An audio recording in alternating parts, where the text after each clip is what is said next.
flare screens, and in those flare screens, those guys get opportunities to drive the basketball. They play more of a skilled forward than they do a power forward. So those guys can dribble, pass, and shoot, so we'll have our defense stretched out. The biggest thing we have to make a decision about is whether we want to switch with our forward man on some of those actions or stay with it. So I think they just had a great road win at Loyola Chicago. I think that's a difficult place to get a win when you go win at a Valley school like that. So we just got to make sure that we take away some of those perimeter opportunities that they're going to have.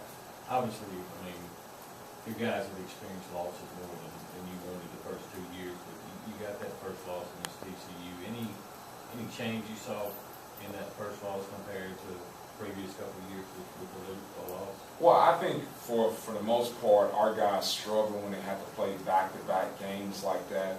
Our guys really need to go through a scouting report live, and when you just go through a scouting report just in a walkthrough situation, our guys need to fail in a practice court situation rather than failing once the game happens. So I think that was the biggest thing I took away from it, is the fact that we need that day on the court, preparing and failing on the court in practice rather than the game. So I thought some of the things that we failed at, that if we had a day of practice going through it live, we wouldn't have made those mistakes that we did against TCU in the game. Is there any way to change that, make it so that doesn't happen, so to speak? Yeah, not play back-to-back games. That would be the biggest thing. But no, I think that's the only time it happens, Michael, being serious, is like in a tournament setting like that. But obviously, if you get into postseason basketball, you usually have a day of rest in between, so you have a chance to do it live on a practice field court. But the other thing is like making sure your guys understand that we have a walkthrough and you don't go through it.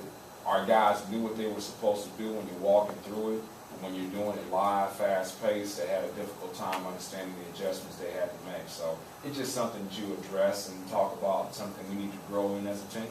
Do you think that the one day is enough? Because just going back to the Clayton State game, is that just more of an enigma, or the date seemed like it did affect them too, where it became slow? I think it does have an effect, because I think we need preparation. I think our assistant coaches do a really good job in their scouting report of making sure they're trying to take away some of the opponent's deals. Like Bill Belichick is a really, really good coach, but I'm sure he needs that preparation in order to take away some of the other team's strengths when he's getting ready to prepare for them. I think we kind of do the same thing. We try to take away the other team's strengths and not get beat on certain things. Can you assess Chicken's play in the first couple of games he's played, where his progress is now? Yeah, obviously he's not where we want him to be at this point in time, but to be fair to Chicken, he's had 2 practices where he practiced an hour before, and then he goes out and plays the game. So he's not caught up to speed of where he needs to be at this point in time. So the best thing that Chicken needs at this point in time is reps in practice. So everybody else has been having reps in practice for 3 months, and he hasn't had that opportunity. So I think once he gets to the point where he's getting some practice reps, then we're going to be able to see the guy that we're used to seeing out on the court. And one thing that we're going to do is conditioning is not where it needs to be at this point in time too. So we'll have him out there on the scout team so he can get more reps, as well as with the maroon team too. Do you have any kind of status on the line just lately? Has he been in the gym? Has he been practicing or anything like that? He's had 2 practices with us thus far.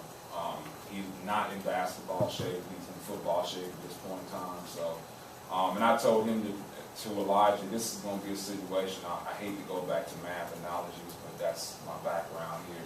I said what he's doing right now, he's joining the trigonometry class, and he hasn't had algebra 1 and algebra 2. And so for him to expect him to come out and be able to participate fully at this point in time, with him not having any knowledge of what we're going to do defensively or set plays or offense and things like that, is really unfair to Elijah. So we got to get him, first of all, in basketball shape, and then after that, him starting to understand what we're trying to do on the offensive end and defensive end. And you said before we came out that you would have that talk with Coach Mullen. Y'all kind of talked about how he splits up practice, or still go through bowl practices, or? Yeah, we want to make sure Elijah's a little different than the Runyon at this point in time, because obviously Elijah red-shirted. So we had talked with him about being sure he doesn't go on road trips, because he's probably not going to play the first few games, so he can be around for bowl practices then. But the time that he's here, he's going to be in basketball practice rather than football practice at this point in time. So we'll continue to talk it out, smooth it out, but always for me, Paul, it's like what's best for Elijah. So once we figure out what's the best thing for him through his trials and tribulations about what's the best way to do things, then we'll adjust accordingly. So he'll be in bowl practice when y'all on the road? Correct. What is his, potential as a basketball player? Once he can get into that mindset and shape and all. Well, he was the guy that when I was an assistant at Clemson that we recruited and offered early because I thought he was that good of a basketball player. And we did the same thing here at Mississippi State, just as a basketball player without football being involved. We had already offered him a basketball scholarship. So I think he's a high major player. What it'll boil down to is how much time he's able to dedicate to basketball to see where he is because, when it's all said and done, you have to make sure that you're dedicating yourself to the craft in order to get better. So to ask a high school guy who's a good basketball player to be a good college basketball player without ever dedicating the time to it is it's unfair to the kids. So where he can go and what he does pretty much is going to be determined by how much time he's able to put in on the basketball court. And so I don't know where that ceiling is, to be honest with you. As guys are starting to get healthier with IJ and Chicken and then getting Elijah too, are you starting to see some of your pieces starting to fall into place?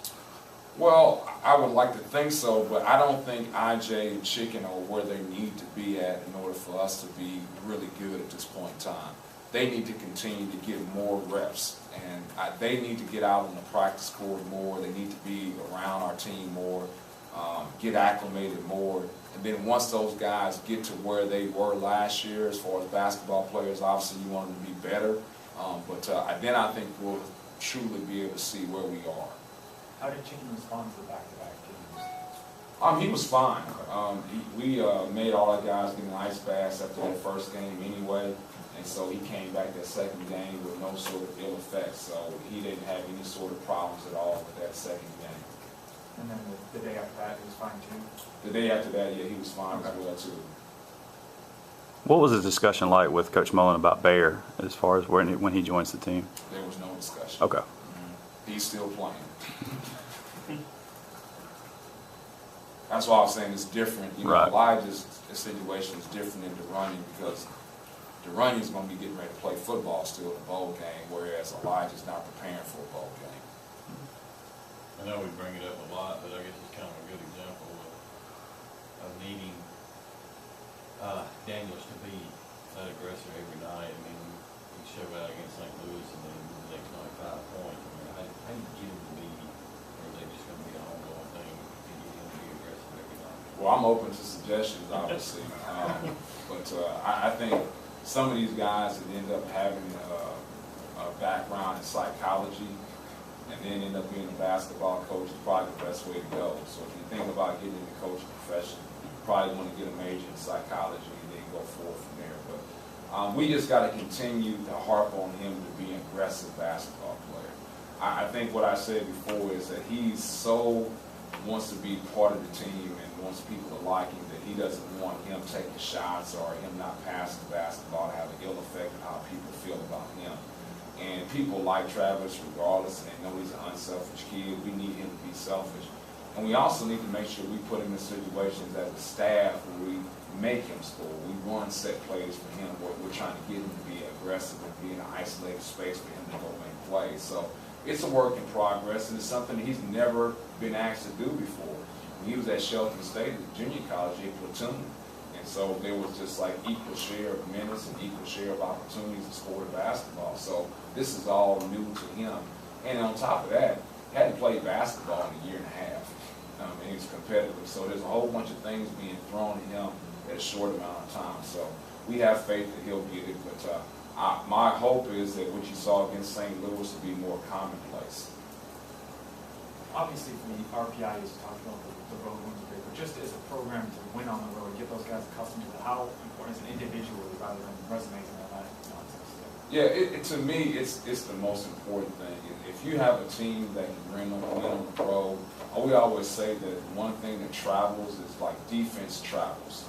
And so what you want to do when you go on the road, you want to make sure that you have some principles defensively and you don't turn the basketball over. to me, if you're a guy that's on the team, if you're affected by a road crowd, then you're not a good basketball player. So you shouldn't be worried about like the crowd at Oregon State or the crowd in Kentucky. If you're worried about those things, you're not really worried about being a basketball player. But what we want to focus on when we go on the road is, like we always say, defense travels and take care of the basketball. If you do those things, then you have a chance to win on the road. But if you don't do those things, you have zero chance of winning on the road.